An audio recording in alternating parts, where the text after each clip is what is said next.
परावर्त्य विधि से भाग देखो। 16वां सवाल 1154 भाग 103। सबसे पहले हम आधार लेंगे क्योंकि 103 100 के नजदीक, इसलिए आधार 100। उसके बाद विचलन निकालेंगे और विचलन हमेशा संख्या में से आधार घटा के निकाला जाता है, प्लस का 0 3। जैसा कि नाम ही है परावर्त्य विधि, तो इस परावर्त्य विधि का मतलब है इस अंक को परिवर्तित करना है, अर्थात प्लस का है तो माइनस का करना है। तो परावर्तित अंक, देखो 0 का तो परावर्तित होता नहीं है और 3 का हो जाएगा विनकुलम 3। 0 निरपेक्ष होता है, न प्लस का होता है न माइनस का होता है। मैंने कल ही बता दिया था कि निखिलम विधि से भाग और परावर्त्य विधि से भाग की संक्रिया यहाँ बिल्कुल सेम होती है, सिर्फ यहाँ फर्क पड़ जाता है। वहाँ विचलन की बजाय पूरक अंक लिखते हैं, यहाँ विचलन लिखते हैं और फिर परावर्तित अंक लिखते हैं, इतना सा अंतर है। बाकी यहाँ संक्रिया करते समय ऐसे ही निखिलम में 103 लिखेंगे, ऐसे ही निखिलम में पूरक अंक लिखेंगे। निखिलम में पूरक अंक यही आएगा। अगर इसी सवाल को कहे ना निखिलम विधि से करो तो हमारा पूरक अंक यही आता।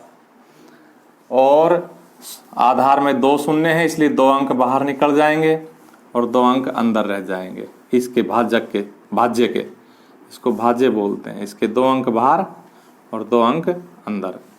अब कल की तरह ही भाग की संक्रिया शुरू हो जाएगी, तो इस 1 को सीधा योग के स्थान पे यहाँ लिखेंगे और अब इस 1 को 0 से गुणा करेंगे तो 0 अगले के नीचे लिखते हैं, और 1 को विनकुलम 3 से गुणा करेंगे तो विनकुलम 3। 1 तिया 3 और विनकुलम। अब इसको जोड़ेंगे तो फिर 1 को फिर गुणा करेंगे तो पहले 0 फिर विनकुलम 3। अब इन सब को जोड़ लेते हैं।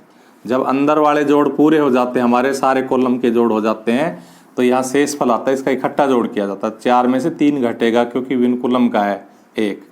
5 में से 3 घटेगा 2 लिखेंगे, इसलिए भागफल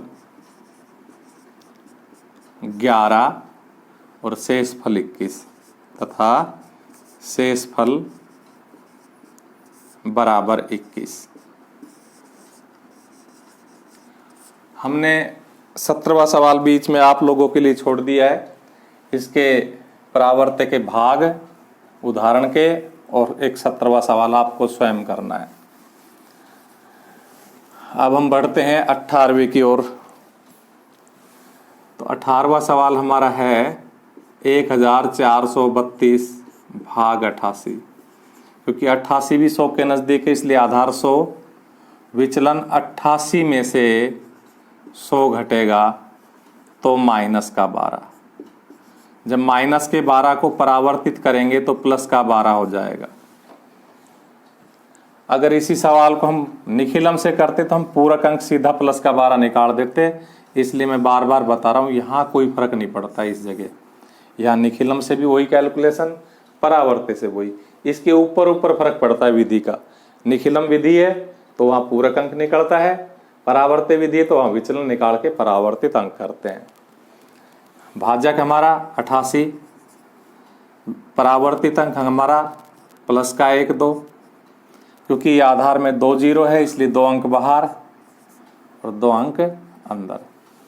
इसको सीधा जोड़ के स्थान पे लिखेंगे। यहाँ 1 को 1 से गुणा किया, 1 अगले के नीचे लिखते हैं, जिसको जोड़ा उससे अगले के नीचे गुणा करके लिखते हैं 1 एकम 1 और 1 दूनी 2।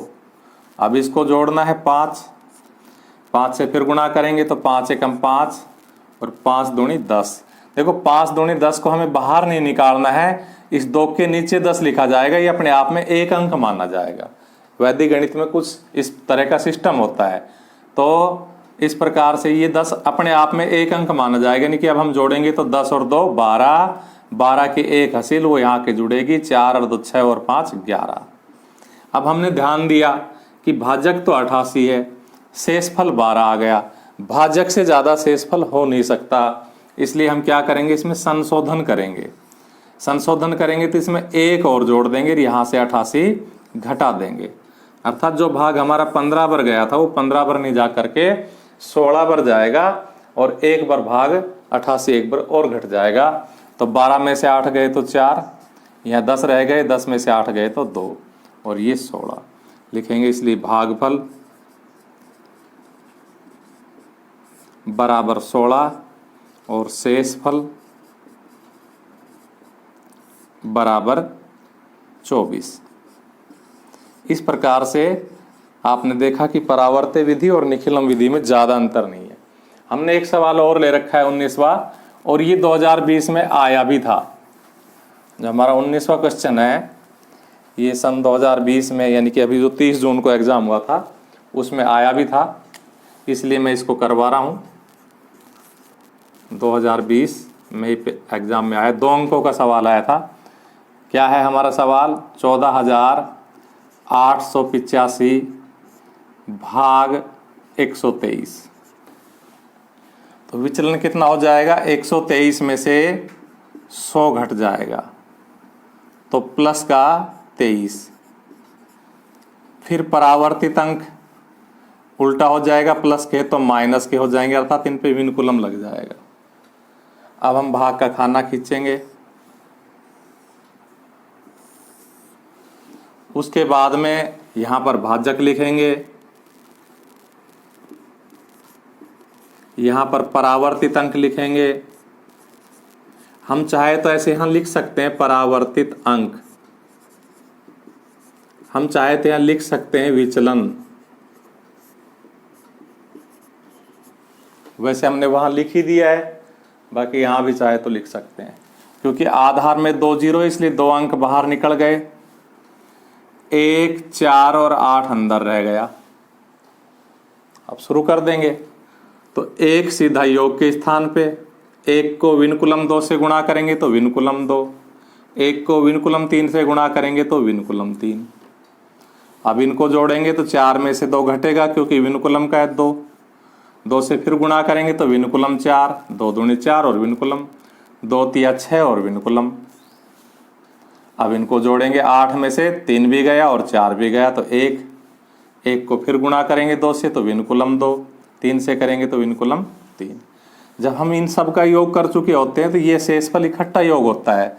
तो 5 में से 3 गए तो 2, 8 में से 6 गए तो 2, 2 में से 2 गए तो 0।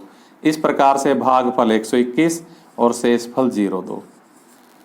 तो आप देखो कितने आसान सवाल बोर्ड एग्जाम में आते हैं, बिल्कुल सीधे सवाल आते हैं।